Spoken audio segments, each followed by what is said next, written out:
예, 여러분들 수요 예배 찬양으로 시작하도록 하겠습니다. 예, 화면 바꾸고요. 예, 잘들 지내고 계시죠? 예, 예, 수요 예배 함께 찬양할 텐데, 예, 이 찬양부터 제가 한번 준비를 해봤어요. 같이 한번 찬양하시죠. 주일날 신의 악단이라고 한 영화를 봤거든요. 네, 그 영화 중에 이제 나오는 찬양입니다. 함께 모르는 분도 계시겠습니다만은 함께 찬양 같이 해보도록 하겠습니다. 예.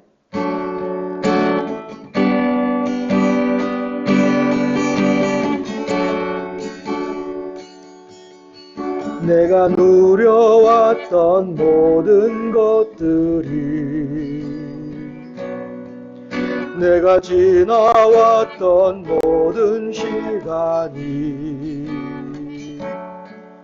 내가 걸어왔던 모든 순간이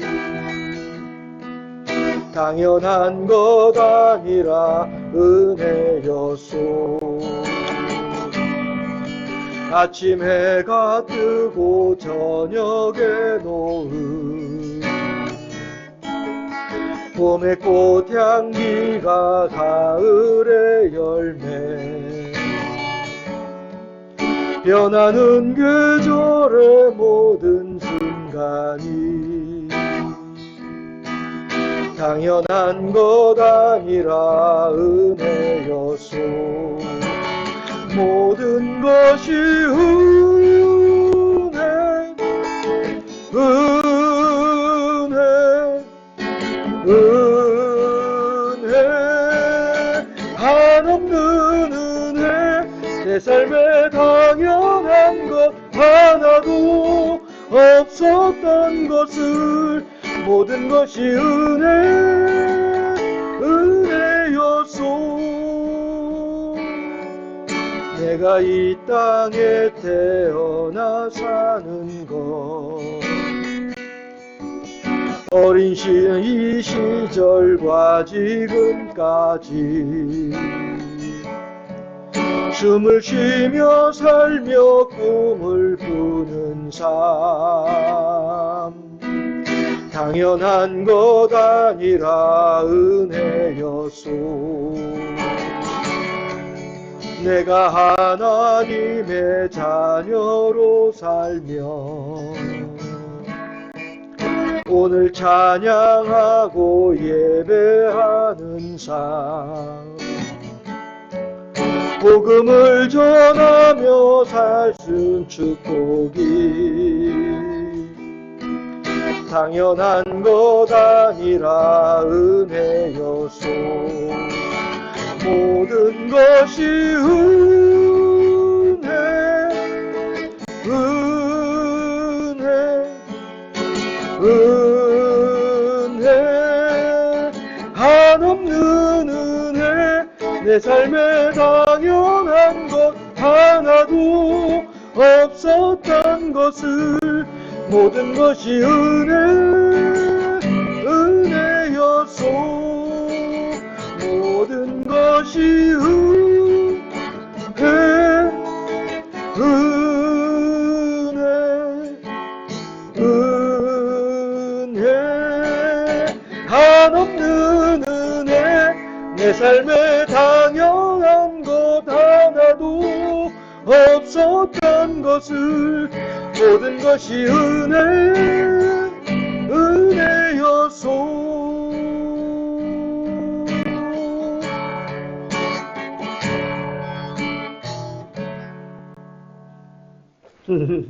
제가 늘 말씀드리죠. 저는 프로가 아니라서 그래도 희한하게 목사 합창단 할 때는 두성이 잘 나오는데 혼자서 할 때는 이게 두성을 못 내겠어요. 제가 그러니까 목사 합창단 할 때에도 두성을 잘 낸다기보다는 그냥 어떻게 그 분위기에 묻어서 가다 보니까 두성이 나오는 것 같고요. 혼자서 이렇게 기타 치면서 찬양할 땐 두성이 되게 쉽지가 않더라고요. 예, 그냥, 예, 그러려니, 예, 하시고, 예, 그냥 찬송가 가사에, 그쵸? 예, 그렇게 서로 은혜를 나누면, 예, 좋을 것 같아요. 이 찬양도 마찬가지로 그 신의 악단 그 영화에서 삽입됐던 찬양인데요. 네. 같이 한번 찬양해 보도록 할게요.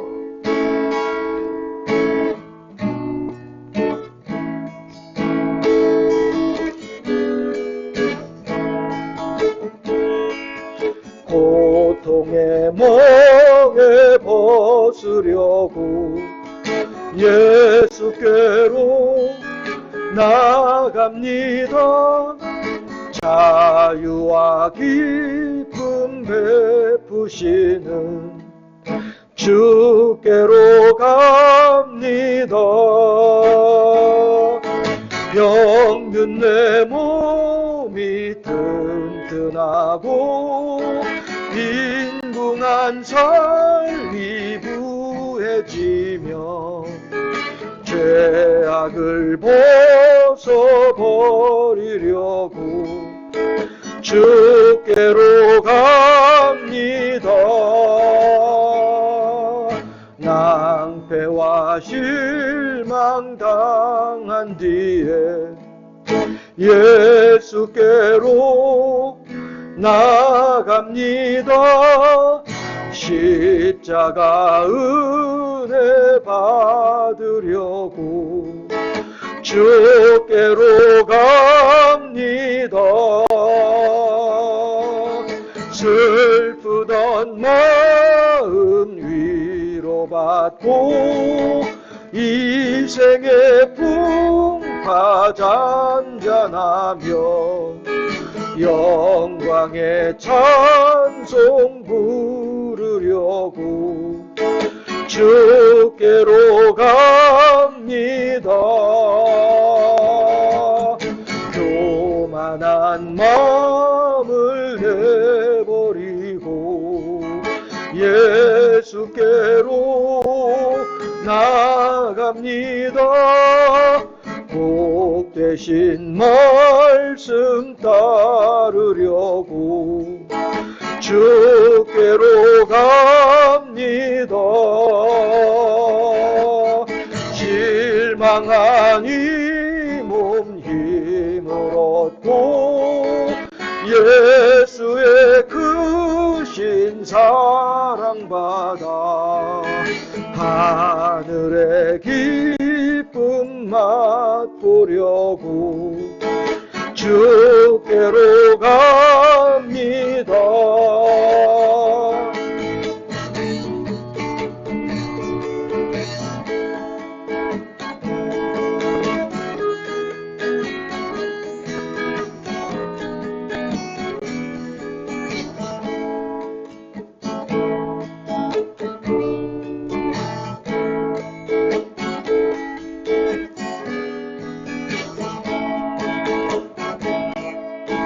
죽음의 길을 벗어나서 예수께로 나갑니다. 영원한 집을 바라보고 주께로 갑니다. 멸망의 보구 헤어나와 평화의 나라 다다라서 영광의 주를 배우려고 주께로 갑니다. 멸망의 보구 헤어나와 평화의 나라 다다라서 영광의 주를 배우려고 주께로 갑니다.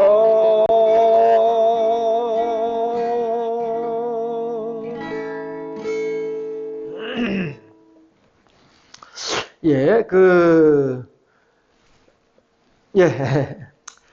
예, 계속 찬양 계속하도록 하겠습니다. 네. 이 찬양은 많이들 불러보고 했던 찬양일 것으로 생각을 합니다.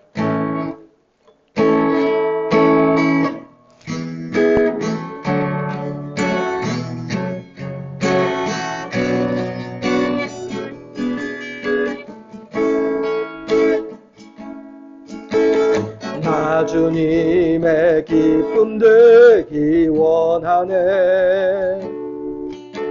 내 마음을 새롭게 하소서. 새 부대가 되게 하여 주사. 주님의 빛 비추게 하소서. 내가 원하는 한 가지, 주님의 기쁨이 되는 것. 내가 원하는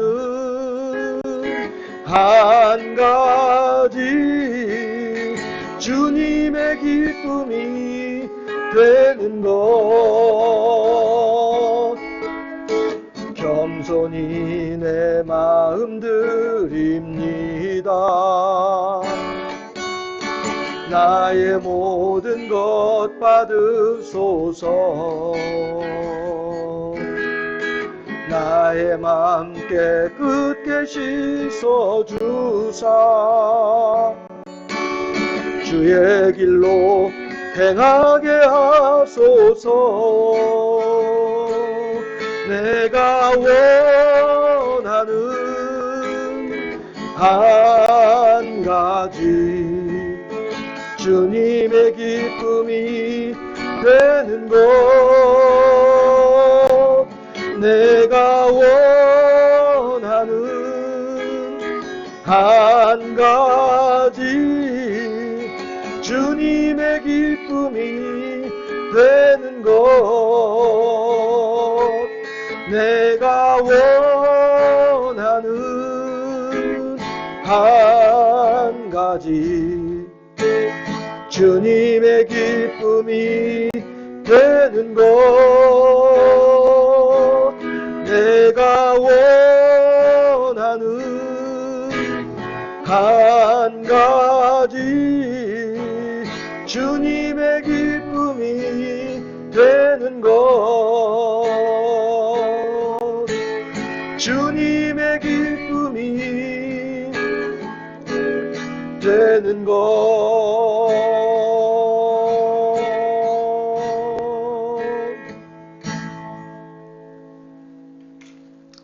아멘. 시간도 얼추 다 됐고요.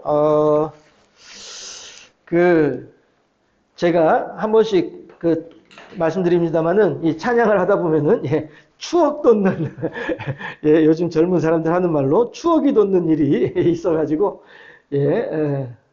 좀 감상적이게 되네요. 네. 아무튼 찬양은 그리고 우리가 전심을 다해서 힘을 다해서 찬양할 수 있는 시간이 우리들에게 있다는 것은 그런 시간을 누린다는 것은 참 복된 일이고 좋은 일이 아닌가, 감사한 일이 아닌가 이렇게 생각을 해보게 됩니다. 제가 잠깐 기도하겠습니다. 할렐루야. 좋으신 아버지 하나님, 사랑하시고 은혜를 더하시고 복을 더하시어서 오늘도 수요일을 맞아서 비록 자그마한 유튜브 화면일지라도 함께 한 마음으로 하나님을 경배하고 찬양하며 한 하나님의 말씀을 귀 기울여 들을 수 있는 믿음을 더하시고 하나님을 향한 열정을 더하여 주시니 참으로 감사합니다. 하루하루 우리들의 살아가는 모든 삶이 결코 우연히 되어진 것이 전혀 없음을 다시 한번 고백하오니 아버지 하나님께서 우리들의 신앙 고백을 더욱더 기쁘게 흠향하여 주옵시고 우리들의 모든 삶을 통하여 더욱더 하나님께 영광이 되어지는 삶을 살아가는 주님의 기쁨이 되는 삶을 살아가는 우리 모두가 될 수 있도록 하나님께서 우리에게 은혜를 더하시고 복을 더하여 주시기를 소망하고 구원하옵나이다. 오직 고통의 멍에를 벗어나서 멸망의 포구를 벗어나서 자유와 기쁨과 감사가 넘쳐나는 하나님의 나라에서 하나님과 동행하며 하나님과 교제하는 삶을 소망하는 우리들의 마음 가운데 하나님께서 힘을 더하시고 능력을 더하시고 은혜를 더하여 주셔서 더욱더 크신 하나님의 사랑을 만끽하고 혼자서만 누리는 데서 그치지 아니하고 주변의 여러 사람들과 함께 그 사랑을 나누고 그렇게 함으로써 그들 또한 하나님을 향한 아름다운 영광의 사람으로 찬양의 사람으로 세워지는데 한 몫을 감당할 수 있는 그렇게 하나님과 아름다운 교제와 교통을 이루어가는 복된 삶을 살아가는 우리 모두가 될 수 있도록 하나님께서 우리들을 지켜주시고 붙잡아주시고 인도하여 주시기를 소망하고 원하옵나이다. 이제 아버지 하나님, 우리들은 에스라서를 마치고 느헤미야서를 시작을 하고자 합니다. 하나님께서 또한 느헤미야를 통하여서 우리들에게 주고자 하신 하나님의 음성이 어디에 있겠나이까? 하나님의 음성에 귀 기울인 우리들이 다 될 수 있도록 하옵시고 그 하나님의 음성을 따라 더욱더 하나님을 경배하고 찬양하며 하나님을 기쁘시게 하는 우리들의 삶이 될 수 있도록 지켜주시고 붙잡아 주시고 인도하여 주시옵소서. 부족한 자를 홀로 내어두지 아니하시고 하나님의 크신 능력으로 함께 하시어서 말씀을 전할 때에 하나님의 선하시고 온전한 뜻을 잘 드러내는 자가 되게 하여 주시옵시고 또한 그 모든 말씀을 듣는 모든 심령들마다 하늘의 하나님을 향하여서 더욱더 아름다운 경배와 찬양을 올려드리고 하나님 말씀 속에 담긴 깊은 데까지 통달하는 복된 인생들이 다 될 수 있도록 인도하시고 역사하여 주시옵소서. 과연 우리들이 오늘 하루 마음껏 하나님을 경배하고 찬양하며 성경을 읽으며 기도하며 그렇게 하나님의 이름을 높일 수 있고 하나님의 이름을 입에 담을 수 있다는 것 자체가 우리에게 얼마나 큰 감사의 제목인가를 다시 한번 깊이 헤아리며 하나님과 아름다운 교통을 이루어가는 우리의 삶이 될 수 있도록 지켜주시사 우리에게 주어진 이 환경이 우리에게 주신 그 은혜가 더욱더 하나님의 사랑하심과 하나님을 향한 뜻 안에서 하나님의 뜻 안에서 더욱더 아름다운 열매를 맺어가는 우리의 삶이 될 수 있도록 지켜주시고 붙잡아 주시옵소서. 감사합니다. 영광 받아주시고 우리 구주 예수 그리스도 이름으로 기도하옵나이다. 아멘. 네, 이 시간 우리에게 주신 하나님 말씀은요. 느헤미야 1장 4절에서 11절까지 말씀입니다. 구약성경 726쪽이고요. 구약성경 726쪽 느헤미야 1장 4절에서 11절까지 말씀입니다. 찾으시는 시간을 안 드리고 그냥 넘어갈게요. 화면 보셔도 되니까. 합독합니다. 4절 말씀. 내가 이 말을 듣고 앉아서 울고 수일 동안 슬퍼하며 하늘의 하나님 앞에 금식하며 기도하여 이르되 하늘의 하나님 여호와 크고 두려우신 하나님이여 주를 사랑하고 주의 계명을 지키는 자에게 언약을 지키시며 긍휼을 베푸시는 주여 간구하나이다. 이제 종이 주의 종들인 이스라엘 자손을 위하여 주야로 기도하오며 우리 이스라엘 자손이 주께 범죄한 죄들을 자복하오니 주는 귀를 기울이시며 눈을 여시사 종의 기도를 들으시옵소서. 나와 내 아버지의 집이 범죄하여 주를 향하여 크게 악을 행하여 주께서 주의 종 모세에게 명령하신 계명과 율례와 규례를 지키지 아니하였나이다.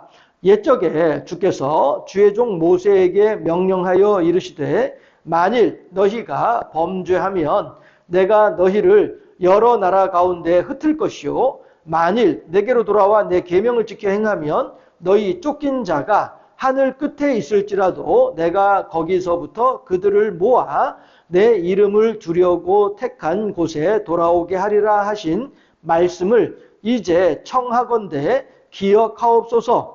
이들은 주께서 일찍이 큰 권능과 강한 손으로 구속하신 주의 종들이요 주의 백성이니이다. 주여 구하오니 귀를 기울이사 종의 기도와 주의 이름을 경외하기를 기뻐하는 종들의 기도를 들으시고 오늘 종이 형통하여 이 사람들 앞에서 은혜를 입게 하옵소서 하였나니 그때 내가 왕의 술관원이 되었느니라. 아멘. 예, 오늘 우리 이 본문에 있는 내용을 따라서 약속을 기억하옵소서.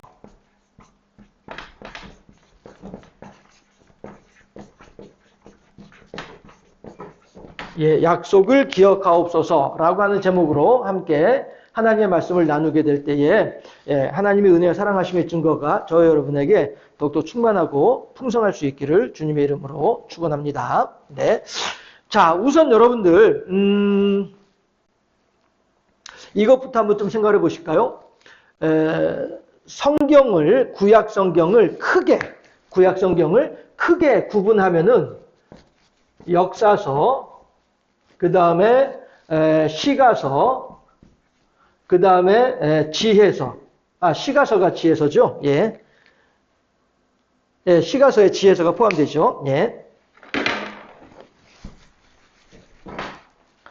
시가서, 그 다음에 대선지서, 소선지서, 그 다음에 묵시록.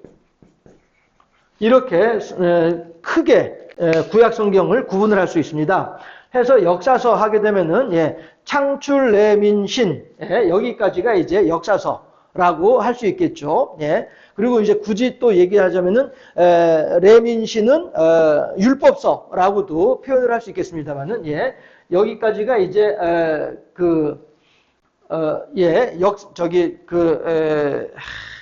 아니요.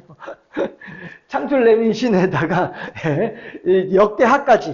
역대하까지를 역사서라고 이야기를 할 수 있겠죠. 그 다음에 시가서는 욥시 잠전아까지 욥기부터 욥기 잠언서 전도서 시편 아가서까지 이것이 이제 시가서라고 이야기를 할 수가 있고요.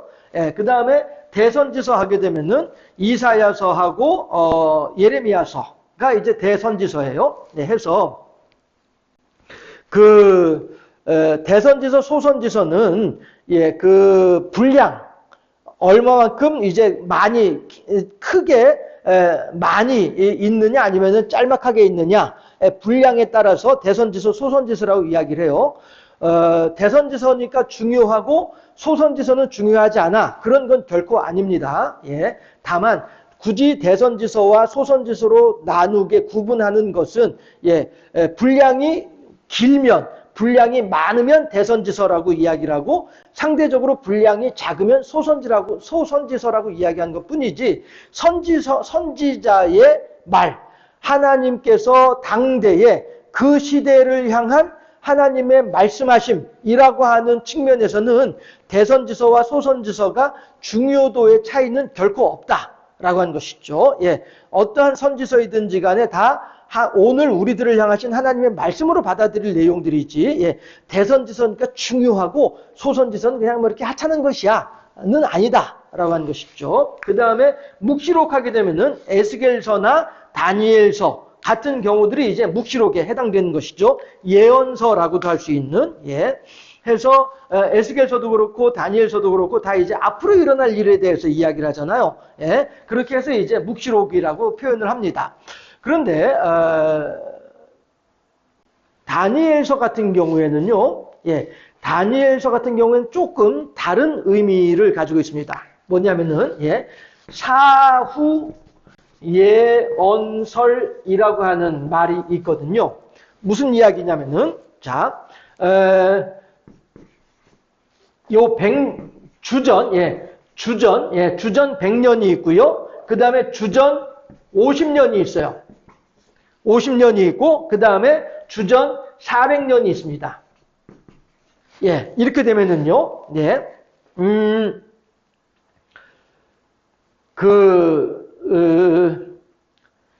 사후 예언설이라고 하는 말이 어떤 내용이냐면은요. 요때에 글을 쓰는데 어떻게 글을 쓰냐면은 이때 400년 앞에 그러니까 500년 주전 500년에 쓴 글인 것처럼 하면서 이때에 글을 쓰는 거예요. 그렇게 하면서 요때에 글을 쓰는 것처럼 얘기를 하면서, 그러니까 예를 들어서 지금은 마카비 왕조 시대다. 예를 들어서 그런데 마카비 왕조 시대임에도 불구하고 다윗 왕 때에 라고 이야기. 500년 전에 이때에는 다윗 왕 때 예를 들어서 정확하게 제가 연도는 어떻게 특정할 수 없겠습니다만은 예를 들어서 다윗 왕 때에 있었던 일이다 라고 하면서 이 이야기를 400년에 있었던 일을 이때에 미리 보았던 것처럼 그렇게 쓰는 거예요. 이때에 쓰면서 이때에 글을 쓰면서도 불구하고 이때 글을 쓰는 걸 쓰면서도 불구하고 거짓으로 이때에 글을 쓴 것처럼 하면서 앞으로 일어날 일을 예언하는 거예요. 400년에 일어날 일을. 이게 사후 예언설이에요. 다시 한번 정리해서 말씀드릴게요.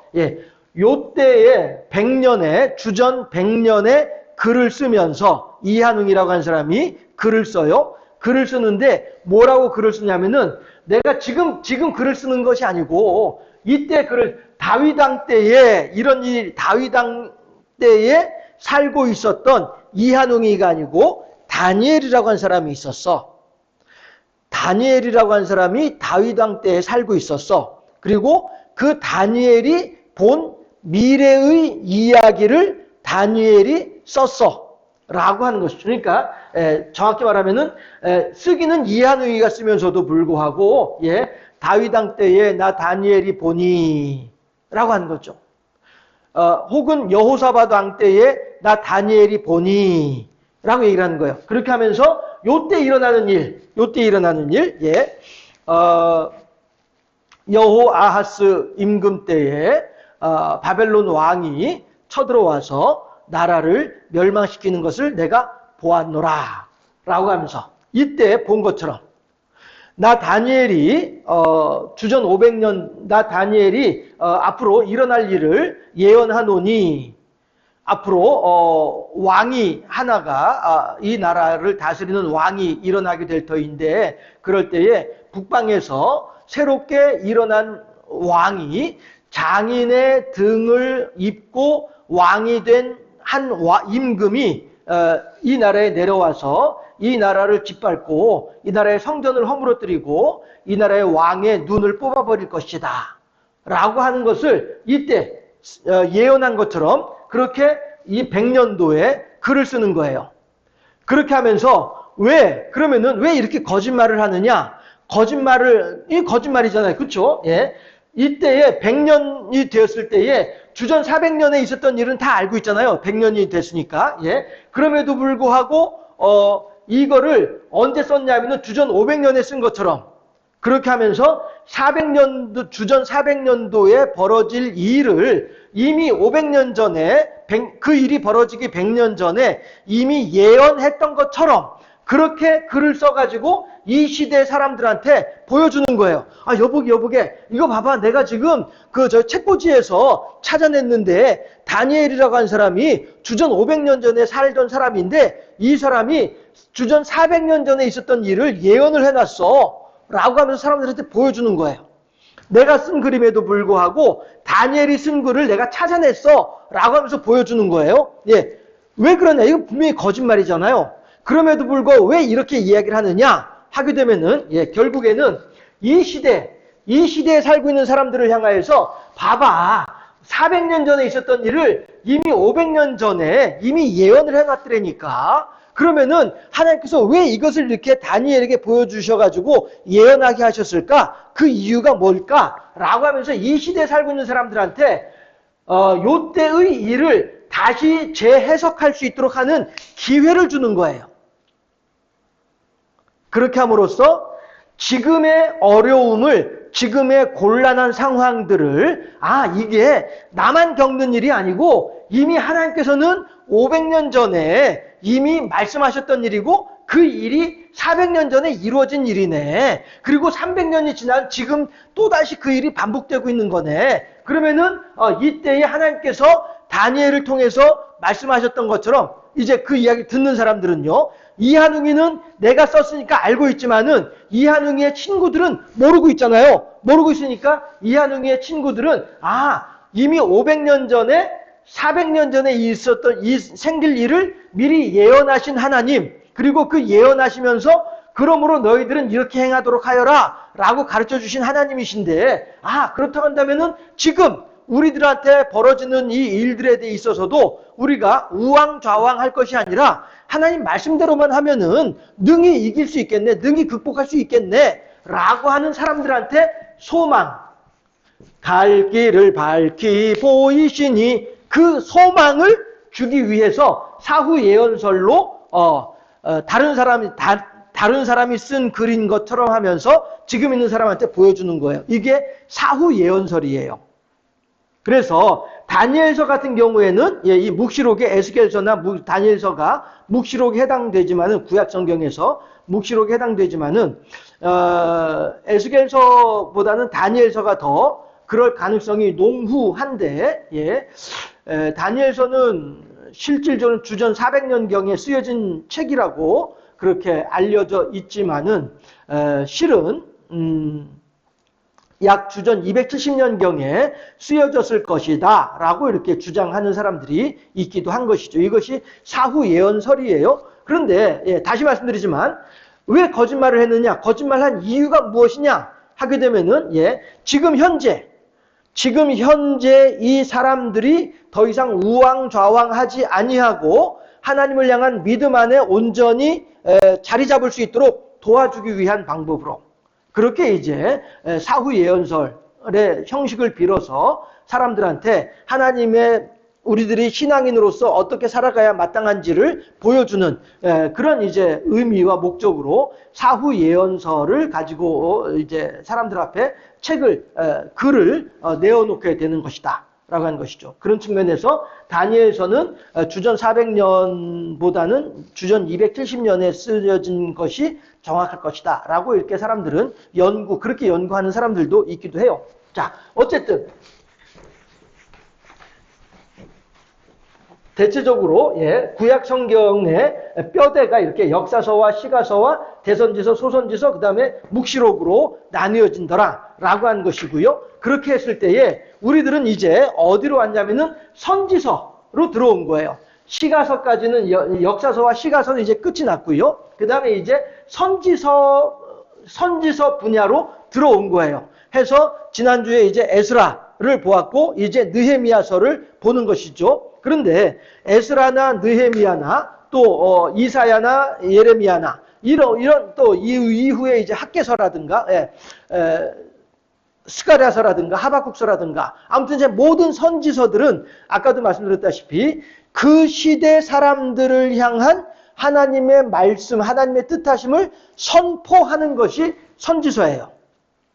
묵시록은 앞으로 일어날 일에 대해서 예견하는 것이, 미리 이야기하는 것이 묵시록이라고 한다면은, 선지서는 지금 우리들의 눈앞에서 벌어지는 일에 대해서 하나님의 뜻이 이것입니다 라고 드러내는 것이 선지서예요. 그랬을 때에 이 느헤미야서는 무엇을 이야기하고 있는가 라고 하는 것이죠. 에스라서 같은 경우에는 그 포로로 붙잡혀갔던 사람들이 이제 다시 귀환해 오면서, 귀환하면서 어떻게 이제 이 귀환한 백성들이 어떻게 살아야 되는지에 대한 이야기를 하잖아요. 그게 어떻게 돼요? 귀환하자마자 곧바로 예루살렘 성전을 재건을 하고, 성전을 재건하니까 유월절로 하나님께 감사를 표하고, 그 다음에 무슨 일이 벌어지니까 이방 여인들과 결혼한 사건에 대해서 철저하게 두 달에 걸쳐서 조사를 해가지고 철저하게 그들을 다 쫓아내고 하면서 이스라엘을 정결하게, 다시 말해서 신앙의 부흥회를 하는 시간이 에스라서에서 있었더라라고 하는 것입니다. 그리고 이제 느헤미야서로 이제 오게 되는데, 느헤미야서에서는 무엇을 이야기하느냐면요, 오늘 본문에 있는 내용이, 오늘 본문 내용을 다시 한번 살펴보면은, 내가 이 말을 듣고 앉아서 라고 하는데 어떤 말이에요? 예, 느헤미야의 조카가 예루살렘에 갔다가 다시 이제 돌아온 거예요. 돌아와서 느헤미야는 여기 지금 보면은 뭐라고 얘기를 합니까? 예. 그때 내가 11절에서 그때 내가 왕의 술관원이 되었느니라 라고 얘기를 하잖아요. 예. 그러니까 느헤미야는 지금 바벨론에서 왕의 술 맡은 관원장이 된다고 한다면은, 예, 왕의 최측근으로, 출세를 한 거예요. 상당한 출세를 해서, 예, 고관대작이 돼 있는 것이죠. 우리나라에서도 역사를 보면은요, 예, 경우에 따라서는 영의정, 혹은 좌의정, 우의정 이런 삼정승들, 그 다음에 이조, 호조, 이해조 등 해서 예, 육조, 판서들, 예, 이런 사람들보다도 내시가 더 권력이 세던 때가 있었어요. 왜 그러냐 하면 예, 왕을 가까이 모시는 사람이기 때문에, 그리고 또 왕도 이 내시를 그만큼 신뢰하고 있기 때문에 하다 보니 영의정조차도 무엇인가 왕에게 할 이야기가 있을 때에는 내시한테 가가지고 아이고 내시님, 내가 지금 왕 임금님께 이것을 좀 주청하려고 하는데 내시님이 옆에서 좀 거들어 주시면 좋겠습니다. 뭐 그렇게 합시다. 뭐 그런데 내 주머니에 뭐 들어온 게 뭐 있을라나? 이렇게 하면서 예 하던 그런 때도 있었더라라고 하거든요. 예, 이만큼 왕의 최측근, 왕의 옆에 있다라고 하는 것은 그만큼 권력이 모인다는 의미가 되는 거예요. 그래서 우리나라 조선시대의 임금들 가운데 유일무이하게 한 임금이 현종이라고 하는 임금인데, 이 임금은 후궁을 들이지 않았어요. 후궁을 들이지 않고 자기 이제 왕비하고 두 사람만이 이제 부부관계를 하고 후궁을 들이지 않는 그런 경우가 있었어요. 현종이라고 하는 사람인데 왜 그랬느냐 하면은 후궁을 들이면은 그 후궁이 아이를 낳다 보면은 후궁의 친정 아버지나 친정 집안 사람들이 권력을 얻게 된단 말이에요. 권세를 발휘하게 되더라라고 하는 것이죠. 해서 이런 권력을 분산시키지 않고 왕에게만 온전히 권력이 향하도록 하기 위해서 후궁을 들이지 않았던 그런 일들도 있기도 해요. 그만큼 왕과 가깝게 지낸다라고 하는 것은 그만큼 권세가 있다는 의미가 되는 거란 말씀이죠. 느헤미야 같은 경우에도 지금 왕의 술 맡은 관원장이란 말이에요. 이것은 왕이 보통 신뢰하는 사이가 아니게 되는 거죠. 그만큼 따라서 그 나라의 여러 고관대작 대신들이 왕에게 무엇인가 청할 일이 있다 할지라도 그럴 때에 느헤미야, 술 맡은 관원장인 느헤미야에게 여보시게 느헤미야님, 가서 내가 임금한테 왕에게 이걸 좀 건의하려고 하는데 이거 좀 도와주시면, 이렇게 예, 권력이 있는, 다시 말해서 포로로 붙잡혀 가서 바벨론에 포로로 붙잡혀 살고 있음에도 불구하고 다른 포로들 같지 않게 등 따시고 배부른 생활을 하는 사람이 느헤미야였다는 이게 뜻이에요. 등 따시고 배부른 생활을 하는 사람이 느헤미야였더라라고 하는 것이죠. 그런데 그 느헤미야가 조카를 이제 만났는데 그 조카가 예루살렘에 갔다 왔다는 얘기를 듣고 난 뒤에, 그래 조카야 예루살렘은 어떻느냐라고 물어봐요. 그러면은 느헤미야는 예루살렘에서 태어났느냐? 아니죠. 나이로 보게 되면은 적어도 예루살렘에서 태어난 것이 아니라 바벨론에서 태어났을 가능성이 크죠.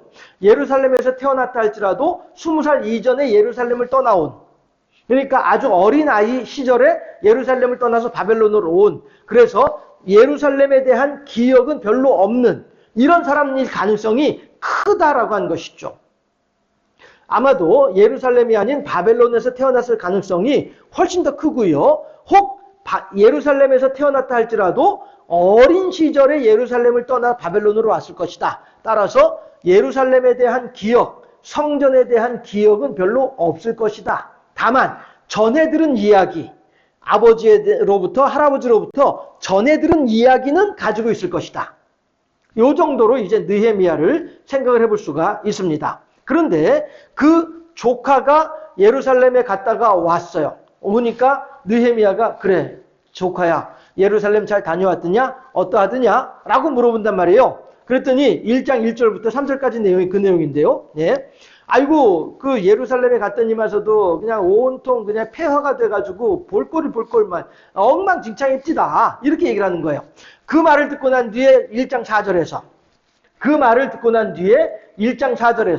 내가 이 말을 듣고 앉아서 울고 수일 동안 슬퍼하며 라고 얘기를 하는 거예요. 예, 이게 무슨 이야기입니까? 자, 이제 요거 지우고 느헤미야는 지금 오늘 본문에서 두 갈래로 말을 듣거든요. 두 갈래로 말을 듣는데 하나는 하나님이고요. 또 하나는 조카예요. 예, 두 갈래로 말을 들어요. 물론 하나님에 대한 말은 부모나 이제 여러 이제 성경에 대한 선생님들을 통해서 사람을 통해서 듣긴 듣겠죠. 하나님에 대해서도 이때까지만 하더라도 글을 쓴 것이 아니라 다 구전으로 사람의 입에서 입으로 옛날 이야기처럼 그렇게 전달되어져 오는 내용들이니까 이때에 대한 하나님의 말씀 또한 마찬가지로 부모님이나 여러 이제 성경에 대한 선생님이나 이런 사람들로부터 이제 성경 공부를 한 거죠. 그러니까 성경 공부를 통해서 하나님을 알게 되는 거예요. 느헤미야가. 그런가 하면 또 하나의 루트가 뭐냐면은 조카로부터 듣는 거예요. 조카로부터 자기가 본 것에 대해서 전해 듣고 있는 거예요. 해서 느헤미야는 이렇게 두 가지 경로로 정보를 취득을 하고 있습니다. 이스라엘 사람들이요, 포로기를 지나면서 하나님에 대한 신앙의 양태가 상당히 변하게 됩니다. 포로기를 거치면서 어떻게 변하느냐 하면은 포로기 이전에는 예루살렘을 중심으로 사람들이 생활을 했었단 말씀이에요. 남북으로 나뉘어지게 되면은 이제 사마리아 중심으로 북이스라엘 사람들은 사마리아를 중심으로 살았고 남유다 사람들은 예루살렘을 중심으로 살긴 했습니다만은 어쨌든 크게 보면은 모든 이스라엘 사람들은 예루살렘 중심의, 그러니까 즉 성전 중심의 삶을 살았더라라고 하는 거예요. 그런데 이 사람들이 약 70여 년, 56년 이상 되는 시간 동안에 바벨론이라고 하는 낯선 땅에 가서 살다 보니 예루살렘을 향하여 난 창문을 열고 예루살렘을 향하여 기도는 할 수 있을지언정 이 주일이 되어지면은 예루살렘까지 가지는 못하는 거예요. 가지는 못하다 보니 우리가 주일을 안식일을 거룩하게 지켜야 되는데 어떻게 하면 좋을까라고 하다가 우리가 안식일 날 성전에 가면은 거룩하게 지킬 수 있는데 성전을 갈 수는 없는 것이고 성전을 가더라도 몇 달씩 걸어가야 되는 상황이니까 성전까지 갈 수는 없는 것이고 그냥 우리가 살고 있는 바벨론 이쪽 지역에서 하나님을 예배하고 하나님께 경배할 수 있는 그런 공간을 하나 만들어 놔야 되겠다라고 해서 생겨나는 것이 회당이에요. 회당. 회당이에요. 그래서 유대인들은 안식일이 되면은 모든 일을 멈추고 회당에 모이는 거예요. 유대인 남자들이 회당에 모여가지고 그곳에서 하나님을 이야기하고 하나님에 대해서 배우기도 하고 이렇게 하면서 지내는 곳이 회당이었단 말씀이죠. 그리고 이 회당은 나중에 포로기를 끝내고 이스라엘 사람들이 다시 예루살렘으로 돌아와서 성전 제사를 회복하고 난 이후에도 여전히 회당은 존재하는 거예요. 이것을 어떻게 알 수 있냐면은 사도 바울이 선교 여행을 할 때에 각 지역마다 이 소아시아로부터 해서 유럽까지 각 지역마다 이제 선교 여행을 다니잖아요. 다닐 때마다 주로 사도 바울이 어디를 찾아가냐면은 회당을 찾아가요. 회당을 찾아가요. 심지어 그런 일도 있죠. 다비다 도르가라고 하는 옷감 파는 여인 그 도르가에게 찾아가서 사도 바울 일행이 우리가 오늘 기도할 만한 곳이 어디 있느냐고 물어보잖아요. 그럴 때에 우리가 기도할 만한 곳이 어디 있습니까? 라고 물어볼 때 그 기도할 만한 곳이 바로 회당을 의미하는 거예요. 이 동네에는 회당이 어디에 있지요? 라고 물어보는 거란 말씀이 있죠. 해서 바울은 어느 지역에 가든 항상 하나님의 말씀을 전할 때에는 회당에 들어가서 하나님 말씀을 전했어요. 예수님께서도 이 말씀이 오늘 너희 귀에 응하였느니라 라고 하는 메시아 선포를 할 때에도 마찬가지로 안식일 날 회당에 들어가서 거기서 제사장 유대인이 회당장이 갖다 주는 율법서 두루마리를 펼쳐서 바로 이 이사야서의 말씀을 낭독을 하는 것이거든요. 그리고 이 말씀이 오늘 너희 귀에 응하였느니라 라고 하잖아요. 그 말을 하는 자리도 어디냐면 회당이에요. 해서 성전이 파괴되고 이스라엘 사람들이 바벨론으로 포로로 붙잡혀간 이후에 어쩔 수 없이 생겨나게 된 것이 회당이었는데, 이 회당이 예수님 당시에도 또 이후에 사도 시대에도 회당은 여전히 존재하면서 각 지역마다 그 지역 사람들의 신앙의 일정 부분을 담당하는 그런 역할을 했었더라라고 하는 것이죠. 그리고 그 회당이 지금은 어떻게 되냐면은 교회가 된 거예요. 성전 중심의 신앙생활을 하던 사람들이 회당 중심의 신앙생활을 하게 되고, 회당 중심의 신앙생활을 하던 사람들이 교회를 중심으로 신앙생활을 하게 되는 이런 이제 변천이 이루어지게 되거든요. 그런데 느헤미야가 하나님의 말씀을 듣고 배우게 되는 곳은 어디냐면은 바로 이 회당이었단 말씀이죠. 그렇게 해서 이 회당을 통해서 느헤미야는 여호와 제일주의의 신앙을 탄탄하게 다질 수가 있었더라. 공부를 할 수가 있었더라 라고 한 것입니다. 그런데 거기에 더해서 이제 조카가 자기가 본 것을 사람 와서 전해 주는 거예요. 그렇게 하면서 예루살렘이 이렇게 망가졌더이다, 이렇게 황폐하게 되었더이다 라고 얘기를 해주더라라고 한 것이죠. 그렇게 할 때에 이 느헤미야는 내가 아까도 강조해서 말씀드렸던 것처럼 느헤미야가 예루살렘에서 태어났을 가능성은 희박하다. 혹 예루살렘에서 태어났다 할지라도 예루살렘에 대한 어떤 애틋한 감정을 느낄 정도로까지는 아니었을 것이다. 어린 시절에 일찍 예루살렘을 떠나서 바벨론으로 왔을 것이기 때문에. 그렇다 한다면 우리나라에서도 제가 이제 한번 군대 생활하면서 휴가 나왔다가 부대 복귀를 하면서 옆자리에 앉아있는 사람하고 이야기를 해봤었는데, 그 당시에 저보다 한 10살 정도 많은 그런 사람이었었어요. 그런데 이런저런 이야기를 하다 보니까 자기 아버지가 월남한 사람이다 라고 얘기를 하더라고요. 1.4 때 때인가 아무튼 전에 6.25 전쟁 때였던가 아무튼 전에 북에서 내려온 사람이라는 거예요.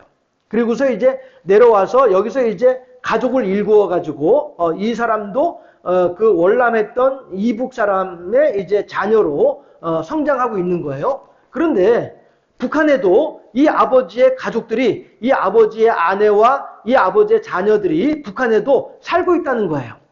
그렇게 하면서 그 당시에 제가 군생활할 때였으니까 97년, 8년, 99년 이 즈음이었거든요. 그때에 하는 이야기가 나는 통일 원하지 않아요 라고 얘기를 해요.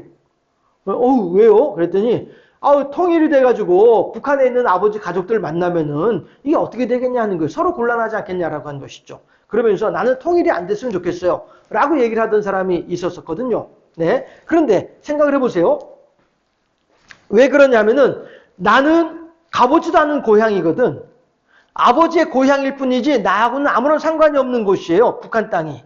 그렇잖아요? 그래서 아버지는 오늘도 저 북한 땅을 그리워하면서 술 마시고 눈물 펑펑 하고 있지만은 그것은 아버지의 아픔이고 나의 아픔은 아닌 것이야. 나는 도리어 아버지가 힘들고 아버지가 괴롭더라도 통일이 안 됐으면 좋겠어. 그렇게 해야 그나마 남한에 있는 가족들이, 아버지 빼고 나머지 다른 가족들이 그나마 편안할 수 있지. 만약에 통일이 되면은 아버지는 고향 땅에 가서 좋겠지만은 여기 있는 가족들은 북한에 갈 수도 있는 것도 아니고 어떻게 해야 되냐 말이죠. 서로 간에 곤란하다는 것이죠. 이게 사람의 모습이거든요. 이것은 그 사람을 욕할 수 있는 것은 아니죠. 그 사람의 상황과 처지가 그러한 것이니까요. 자, 마찬가지로 느헤미야를 봅시다. 느헤미야는 아무리 회당에서 하나님에 대한 이야기를 들었다 할지라도 그럼에도 불구하고 인간적으로 생각을 해볼 때, 현실적으로 생각해 볼 때에 조카가 이야기하는 예루살렘의 황폐함, 예루살렘의 그 무너져 있는 모습, 이 모습들은 어떻게 보면은 느헤미야의 입장에서는 한치 건너 두치일 수도 있다는 것이죠. 우리 흔히 하는 말로 한치 건너 두치라고 말을 하는 것처럼, 예, 그렇게 느헤미야로서는 예루살렘의 그 모습은 그렇게 현실감 있게 그렇게 와닿는 그런 내용은 아닐 수도 있다는 거예요. 그럼에도 불구하고 느헤미야는 어떻게 합니까? 예, 지금 나의 이야기로 받아들이고 있는 거예요. 마치 예, 방금 전에 제가 그 고속버스 안에서 만났던 사람처럼, 예, 그 사람의 아버지는 지금도 여전히 술 마시면은 고향 그립다고 하면서 눈물 흘리고 있는 이런 모습이란 말이에요. 그런데 그 모습을 보면서 그 자녀는 한치 건너 두치인 것이죠. 아유, 뭐 그렇게 처량스럽게 뭐 이렇게 청승맞게 저러고 있을까라고 그 자녀는 그렇게 생각을 할 수 있다는 것이죠. 그러나 예, 느헤미야는 아니었다는 거예요. 느헤미야는 비록 들은 이야기이고 전해 들은 이야기임에도 불구하고 나는 반드시 언젠가는 조만간 속히 예루살렘으로 돌아가야 된다, 돌아가게 될 것이다 라고 하는 생각을 하다 보니, 예, 이 말을 듣고 앉아서 울고 수일 동안 슬퍼하며 하늘의 하나님 앞에 금식하며 기도했더라라고 하는 거예요. 이건 무슨 이야기예요? 예, 예루살렘의 이야기를 내 이야기로, 예루살렘의 상황을 나의 상황으로 지금 받아들이고 있는 거란 말이죠. 이 말은 무슨 이야기냐면은 느헤미야는 비록 이방인의 땅, 바벨론이라고 하는 이방인의 땅에 살고 있음에도 불구하고 하나님에 대한 교육을 통해서, 예, 내가 유대인이고 내가 하나님의 백성이고 나는 반드시 하나님의 땅으로 다시 돌아가야 된다라고 하는 그런 정체성을 분명히 가지고 있는 사람이 느헤미야였더라라고 하는 거예요. 이것은요, 예, 오늘 제가 여러분들하고 함께 약속을 기억하시옵소서라고 하는 이 말에 매우 중요한 의미를 가지고 있습니다. 아까 저희 역사서니 시가서니 이런 것들은 오늘 제가 여러분들하고 나누고자 하는 말씀에 비추어 봤을 때 중요한 것이 아니에요. 다만 느헤미야라고 하는 사람이 지금 어떤 배경을 가지고 있느냐, 이건 매우 중요하다라고 하는 것이죠. 왜냐하면 느헤미야가 이렇게 나는 언젠가 반드시 예루살렘으로 돌아갈 것이야, 예루살렘은 남의 이야기가 아니고 바로 나의 이야기야 라고 받아들이게 되는 것이 왜 그러냐 하면은, 예, 바로 이 약속을 기억하고 있기 때문인 거예요. 느헤미야는 기억하는 거예요. 어떤 약속을요? 이사야나 예레미야를 통해서 주셨던 약속. 너희들이 바벨론 땅에 포로로 붙잡혀갈 것이지만은 그곳에서 70년의 기한이 차게 되면은 반드시 돌아올 것이다 라고 한 그 약속. 자, 보세요. 다시 한번 본문을 보게 되면요, 네, 여기서도 8절에서 옛적에 주께서 주의 종 모세에게 명령하여 이르시되 만일 너희가 범죄하면 내가 너희를 여러 나라 가운데 흩을 것이요 만일 내게로 돌아와 내 계명을 지켜 행하면 너희 쫓긴 자가 하늘 끝에 있을지라도 내가 거기서부터 그들을 모아 내 이름을 두려고 택한 곳에 돌아오게 하리라 하신 말씀을 이제 청하건대 기억하옵소서 라고 하잖아요. 네, 그 약속을 기억하여 주시옵소서라고 하는 거예요. 이 말은 무슨 얘기냐면은 하나님, 저는 그 약속을 기억하고 있어요. 하나님 그거 잊지 않으셨죠? 라고 한 거죠. 다시 말해서 하나님, 저는 그 하나님의 그 약속을 따라서 하나님께 열심히 기도하고 있습니다. 그러니 하나님이시여, 하나님께서도 그 약속을 잊지 마시고 저에게 그 약속대로 실천해 주시기 바랍니다. 이 말이 되는 거예요. 우리들이요, 예, 이 말은 매우 중요한 의미가 있는데요. 우리가 기도 응답을 해요. 응답을 소망해요. 기도를 하고 이 기도가 선이 응답되기를 기대하고 있어요. 그런 기대 없이 어떻게 기도를 할 수 있겠습니까? 하나님, 내가 아무리 기도해도 하나님 내 기도 안 들어줄 줄을 내가 믿는데요, 그래도 내가 기도합니다. 이거는 말로는 가능할지 몰라도 실질적으로는 가능하지 않은 거죠. 하나님, 내가 아무리 기도해도 하나님 내 기도 안 들어주는 거 내가 알고 있는데요, 그래도 내가 기도해요 라고 하는 말, 이거는, 예, 말은 될지 몰라도 실질적으로는 어려운 일이죠. 기도 응답을 해주지 않음에도 불구하고 내가 기도하는 것은 뭐예요? 내 기도에 응답하기를 바라는 마음에서 기도를 하는 거잖아요. 지금까지 내가 100번 기도를 했는데 한 번도 안 들어주었어. 그럼에도 불구하고 나는 101번째 또 기도를 하는 것이야.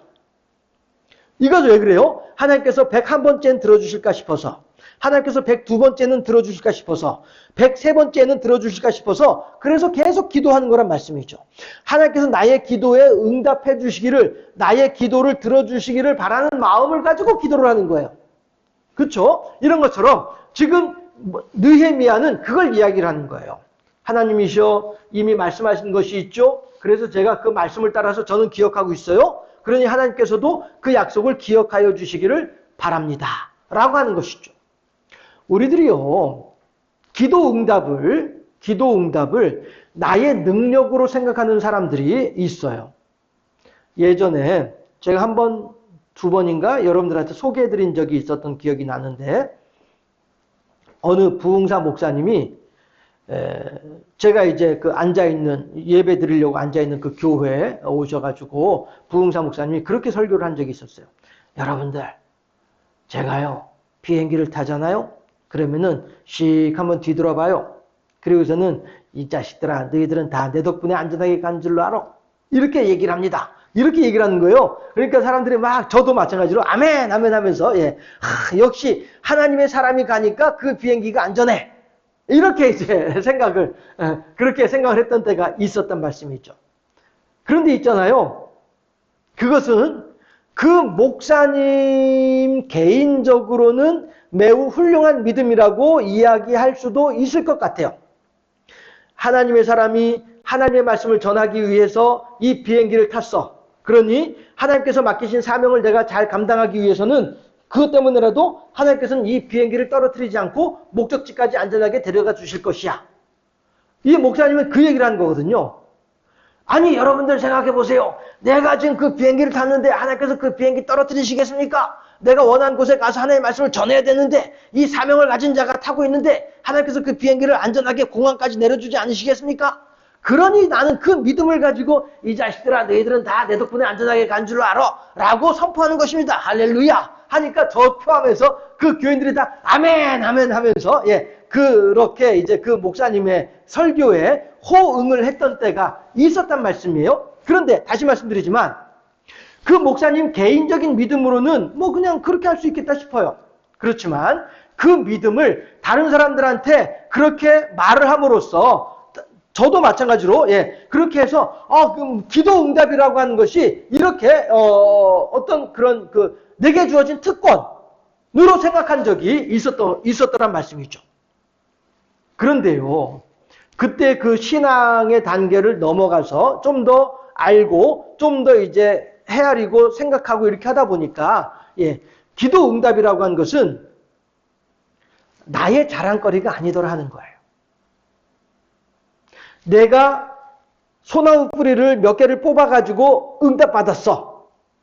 하게 되면 그거는 하나님의 능력이 아니라 나의 능력이 되는 거예요. 소나무 뿌리 몇 개 뽑을 정도로 기도를 하려면은 어떻게 해야 되겠습니까? 사실 그 통성 기도를 하고 토설하는 기도를 하고 어떤 그 소나무 뿌리를 뽑을 정도로 그렇게 간절하게 기도를 하려고 하면요, 우선 배가죽이 땡겨가지고 기도하기 힘들어요. 여러분들도 기도해 보셔서 아시잖아요. 기도하다 보면 무릎 꿇고 앉아가지고 무릎 저린 것보다도 배가 아파가지고 정말로 그 배 근육이 아파요. 그 아파서 기도를 못할 정도로 그렇게 하거든요. 그렇게 하면서 소나무 뿌리를 뽑아내는 거란 말씀이에요. 그렇죠. 저는 소나무 뿌리 뽑아본 적은 없어요. 저는 소나무 뿌리는커녕 풀 한 포기도 뽑아본 적이 없어요. 그렇게 못해. 그런데 소나무 뿌리를 뽑았단 말씀이에요. 그거는 무슨 얘기예요? 내가 그렇게 기도를 해가지고 기도 응답을 받았어. 라고 한 것은 그 기도 응답은 내 기도라고 하는 노동의 대가가 되는 거예요. 중요한 겁니다.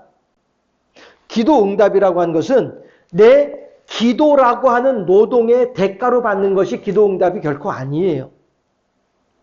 기도 응답이라고 하는 것은 하나님께서 나를 긍휼히 여겨주셔서 허락하시는 하나님의 은총이에요. 하나님의 특별한 은혜란 말씀이에요. 하나님은 예수 그리스도를 통하여서 이 땅의 모든 사람들을 다 구원해내기를 기뻐하신 분이 하나님의 은혜예요. 이것이 일반 은총이에요. 그런데 그 일반 은총으로 인하여서 나도 구원받았고 여러분도 구원받았고 우린 다 그렇게 해서 하나님의 일반 은총으로 구원을 받았습니다.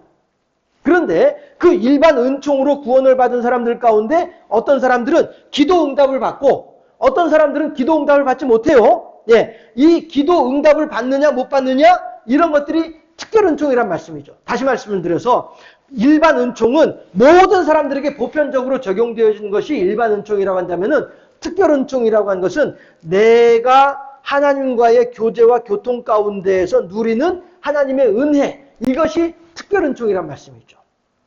그래서 각자의 특별 은총을 간증이라고 하는 이름으로 사람들한테 드러내고 있잖아요.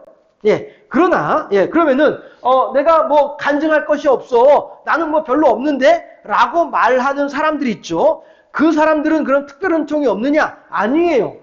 그 사람들한테도 각자에게 맞는 하나님의 특별한 은총이 임하고 있습니다. 마태복음 10장에서도 우리들의 머리카락 하나까지도 다 세신 바 되신 하나님이라고 하시잖아요. 우리들의 머리카락을 세고 우리들의 머리카락을 셀 정도로 우리들의 삶에 깊은 관심을 가지고 계시고 그렇게 우리들을 소중하게 여기신 하나님, 그 하나님께서는요 저에게도 저만의 특별한 은총을 지금도 베풀어주고 계시고 여러분들한테도 여러분들만의 특별한 은총을 지금도 베풀어주고 계신다라고 하는 사실이죠. 다만 이 사실에 대해서 내 영안을 떠서 보느냐 못 보느냐 이 차이일 뿐이죠. 그러면은 뭐 나는 특별 은총 한 번도 받아본 적이 없는데 그럼 하나님이 나 사랑하지 않는가 본데 난 그냥 일반 은총으로 그냥 구원만 받고 난 어떤 은혜도 받지 못하고 살아가는 것 같은데 아니란 말씀이에요. 우리들은 모두가 다 각자가 하나님의 특별 은총을 다 받고 있어요. 다만 그 사실을 깨달아 아느냐 모르느냐의 문제가 있을 뿐이죠. 그러면 기도응답이라고 하는 것은 뭐예요? 말씀드렸죠. 기도라고 하는 노동의 대가로 기도응답을 받는 것이 아니에요. 회사에서는 일을 하면은 일한 만큼의 월급을 주게 돼 있잖아요. 이것이 회사와 직원 간의 계약이니까. 그러나 하나님은 내가 하나님이시여 저 10시간 기도했습니다. 10시간 기도한 만큼 응답을 주세요. 주고 안 주고는 하나님 마음이에요. 내가 20시간 기도했다고 해서 하나님이 나한테 기도 응답 안 한다고 해서 하나님 그런 게 어딨어? 하나님 그 약속 어기고 계약서 안 해. 이런 게 있을 수 없단 말씀이에요. 기도 응답이라고 하는 것은 내가 얼마만큼 했기 때문에 거기서 받는 것이 기도 응답이 아니에요. 하나님께서 바라보시면서 아이고 내가 쟤한테는 요거 안 해주면은 쟤 참 크게 힘들겠다. 내가 요거 안 해주면 쟤가 너무 어려워지겠다. 이래서 하나님께서 우리들을 긍휼히 여기셔서 허락하시는 이것이 기도 응답일 뿐이에요. 따라서 기도 응답했다고 해서 내가 그것을 가지고 자랑할 것도 아니고 내가 기도 응답 받았다고 해서 자랑할 것도 아니고 기도 응답 받았다고 해서 내가 막 뛸 듯이 기쁠 것도 아니에요. 기뻐할 건 맞는 기뻐할 일은 기뻐할 일이네. 하나님께서 이만큼 나를 사랑하신다라고 하는 사실에 대한 하나님의 사인이니까. 하나님의 말씀하심이니까. 야, 너 내가 이만큼 너 사랑하고 있어. 잘 알고 있지? 아이고, 예, 하나님 감사해요. 예, 잘 알고 있어요. 감사해요. 예. 이런 하나님과 나와의 돈독한 관계, 더욱더 친밀하고 더욱더 깊은 관계, 변함없는 관계, 끊어지지 않는 관계, 이런 관계로 나아가는 과정 속에서 하나님께서 우리들에게 기도 응답을 허락하시는 것일 뿐이지. 예. 야, 너 10시간 기도했구나? 알았어. 그럼 10시간 기도한 만큼 얘따 받아라. 이거는 월급이에요. 이건 보수예요. 이거는 은혜가 아니에요. 기도 응답이라고 하는 것은 내 노력의 결과가 아니고 하나님의 은혜의 결과예요. 하나님의 나를 향하신 사랑하심의 증거예요. 이게 기도 응답이에요. 그런데 지금 느헤미야는 그런 측면에서 하나님의 약속을 믿는 거예요. 하나님께서 이미 약속하셨던 것, 하나님께서 이미 우리들한테 보여주셨던 것, 이것에 대한 신뢰를 가지고 하나님께 기도로 나아가고 있는 거예요. 하나님이시여 예전에 모세를 통해서 하셨던 말씀 있죠? 저 그거 기억하고 있거든요. 그리고 저도 그에 맞추어서 하나님 앞에 지금 나아가고 있습니다. 하나님을 향해서 죄인인 것을 고백을 하고 하나님을 향해서 간구하고 있습니다. 그러니 하나님이시여 하나님께서도 뭐예요? 기억하여 주시옵소서 하나님의 약속을 저는 기억하고 있어요. 이제 하나님께서 기억하시면 됩니다. 라고 하는 것이죠. 우리들도 마찬가지로 하나님을 향해서 어떤 내용을 가지고 기도를 할 때에 그저 나의 욕심을 따라 기도를 하는 것이 아니라 하나님께서 이렇게 성경을 통해서 이렇게 말씀을 하셨습니다. 이렇게 약속을 하셨습니다. 그런데 지금 저의 상황이 딱 거기에 맞는 상황입니다. 하나님이시 어찌하오리까? 이럴 때 하나님께서 이렇게 하신다라고 약속을 하셨는데 저의 삶 가운데에서도 그러한 하나님의 은혜가 하나님의 특별하신 은총이 이른바 기적이 저의 삶 가운데에서도 풍성할 수 있기를 소망합니다. 라고 하는 거, 기도. 얼마든지 우리들은 기도할 수 있죠. 소나무 뿌리 몇 개 뽑아가면서까지 배 창자가 끊어질 것 같은 고통 속에서도 그렇게 우리가 기도할 수 있죠. 그렇게 해서 받은 응답이다? 아니에요. 기도는 나의 하나님을 향한 순전한 신앙의 고백일 뿐이고 기도 응답은 순전한 하나님의 나를 향하신 사랑하심의 증거일 뿐이에요. 내가 이만큼 기도했으니까 이만큼의 기도 응답을 받는다? 아니란 말씀이죠. 해서 느헤미야는 그 약속을 기억하고 있는 사람이고 그 약속을 기억하고 있사오니 하나님께서 기억하여 주시옵소서 이것을 기도하고 있는 거예요. 우리들이 느헤미야의 하나님을 향한 믿음을 마음에 새기면서 우리도 마찬가지로 기도를 할 때에 이러한 느헤미야와 같은 느헤미야의 기도의 모습을 흉내내면서 본받아가면서 따라하면서 그렇게 느헤미야와 같이 그렇게 기도할 수 있어야 되겠다라고 하는 것이죠. 물론 그럴 때의 형태는 다양할 수 있겠죠. 어떤 사람은 소나무 뿌리를 뽑는 사람도 있을 것이고 어떤 사람들은 며칠씩 금식하는 사람들도 있을 것이고 어떤 사람들은 몇 개월에 걸쳐서 작정 기도를 하는 사람들도 있을 것이고 어쨌든 다양하게 기도할 수 있겠죠. 그러나 여러분들 잊지 맙시다. 그렇게 해서 받은 응답이다? 아니에요. 우리들의 하나님을 향한 신앙 고백일 뿐이에요. 기도라고 하는 것은 하나님을 향한 우리들의 신앙의 고백일 뿐이다. 그 기도에 응답하고 안 하고는 하나님 마음이다. 해서 응답하신다고 한다면은 내가 원하는 대로 이루어진 일이니까 하나님께 더욱더 감사한 일이고 또 응답하지 않는다 할지라도 하나님의 뜻이 있겠거니 하면서 하나님께 감사할 일이고 우리들은 단지 그 기도의 결과가 어찌 되었는지는 살펴볼 필요가 없이 다만 그렇게 기도했다는 것 하나만으로 기도했다는 것 자체에서 우리들의 할 일은 다 한 것이다. 그 뒤의 일들은 하나님께서 하실 일이다. 라고 하는 거. 기도의 자세, 느헤미야를 통하여서 생각해보는 기도의 자세. 그것은 약속을 기억하옵소서. 하나님을 향한 신실한 신앙 고백으로 하나님께 나아가는 이러한 느헤미야의 모습을 생각을 하면서 우리도 그렇게 하나님 앞에 신실하게 그리고 성실하게 인간적인 어떤 그런 그 요구 혹은 율법주의적인 어떤 그런 자세로 나아가는 것이 아니라 그저 죽이든 살리든 알아서 하세요. 그저 저는 하나님을 향해서 신앙 고백할 뿐입니다. 저를 이렇게 사랑해 주시니 감사하고 저에게 이렇게 기도할 수 있는 기회를 허락해 주시니 감사하고 저에게 이렇게 기도할 수 있는 마음을 허락해 주시니 그 또한 감사하고 이거죠. 그 신의 악단이라고 하는 그 영화에서 한 장면이 그런 장면이 있어요. 그 영화를 이제 다 보고 나니까 알 수 있게 된 것이 뭐냐면은 그 지하교회 교인들이었던 거예요. 결국에는 지하교회 교인들인데 이 사람들이 이제 겉으로는 악단을 이제 하면서 지내는 그런 사람들이었는데 이 사람들이 이제 이런저런 이제 스토리가 전개되는 가운데에 공산당 북한에서 공산당의 명령으로 성경을 읽고 공산당의 명령으로 예배를 하고 공산당의 명령으로 기도를 하고 공산당의 명령으로 찬양을 하고 이렇게 하게 된 거예요.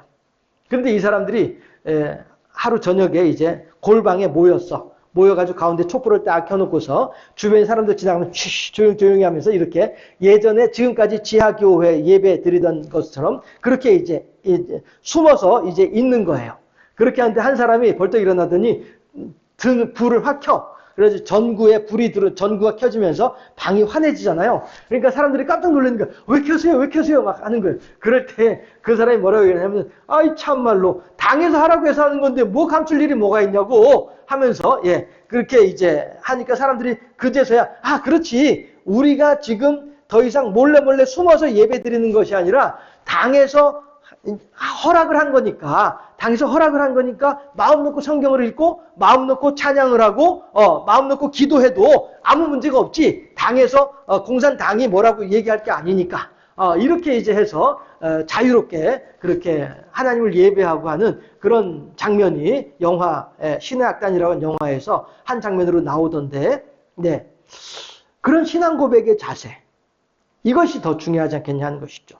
목숨이 오가는 그런 상황에서도 하나님을 향한 신앙을 잃지 않고자 하는 그 마음가짐, 그것이 얼마나 귀한 마음이겠습니까? 우리들도 느헤미야를 따라서 이 자유로운 신앙생활할 수 있는 이 자유로운 공간에서, 지역에서, 분위기에서 하나님을 경배하고 찬양함에 있어서 그 북한에 있는 그 지하 교인들도 그렇게 하나님께 신앙 고백을 하기를 소망하고 있는 그런 사람들의 모습을 생각을 해보게 될 때에 우리들의 하나님을 향한 신앙 고백은 더욱더 소중하고 더욱더 의미 있고 더욱더 하나님 앞에 신실하게 나아가야 되지 않을까 하는 생각을 해보게 됩니다만은, 어쨌든 우리들도 그 느헤미야처럼 하나님의 약속을 따라서 하나님과 교제하고 하나님과 교통하고 하나님께 기도하고 또 하나님의 기도 응답의 은총을 덧입으면서 그렇게 복되게 하루하루를 살아갈 수 있는 하나님의 사람이 될 수 있기를 약속을 기억하옵소서라고 하는 이 느헤미야의 하나님을 향한 간절한 신앙 고백을 마음에 새기면서 우리도 그렇게 하나님과 아름다운 교제와 교통을 이루어가는 복된 하나님의 사람이 될 수 있기를 주님의 이름으로 축원합니다. 기도하겠습니다. 아버지 하나님, 사랑하시고 복을 더하시니 참으로 감사합니다. 느헤미야를 통하여서 오늘 우리들의 신앙의 자세가 하나님 앞에 어떠해야 하는지에 대하여 다시 한번 생각해 보게 하시니 참으로 감사하옵고, 느헤미야가 이렇듯 온전히 하나님의 말씀하심, 하나님의 약속하심을 따라서 온전히 그의 신앙을 잘 구축하고 있는 모습을 생각을 해보게 될 때에 하나님이시여 우리 또한 그렇게 하나님을 향하여서 누구 못지않은 아름다운 신앙인으로 살아갈 수 있도록 인도하여 주옵시고, 그 느헤미야가 하나님을 향하여 기도할 때에 주의 말씀을 기억하여 주시옵소서라고 고백하는 것처럼 우리 또한 그렇게 하나님의 약속을 따라서 하나님과 아름다운 교제와 교통을 이루어가는 복된 사람들로 살아갈 수 있도록 우리들을 지켜주시고 우리들의 기도 가운데 힘을 더하여 주옵시고 우리들의 기도 가운데 하나님과 아름다운 사랑의 마음이 더욱더 충만해지고 풍성해지는 복된 사람들이 될 수 있도록 지켜주시고 붙잡아 주시옵소서. 감사합니다. 영광 받아주시고 우리 구주 예수 그리스도 이름으로 기도하옵나이다. 아멘. 주님 가르친 기도로 예배를 모두 마치도록 하겠습니다. 하늘에 계신 우리 아버지, 아버지의 이름을 거룩하게 하시며 아버지의 나라가 오게 하시며 아버지의 뜻이 하늘에서 이루어진 것 같이 땅에서도 이루어지게 하소서.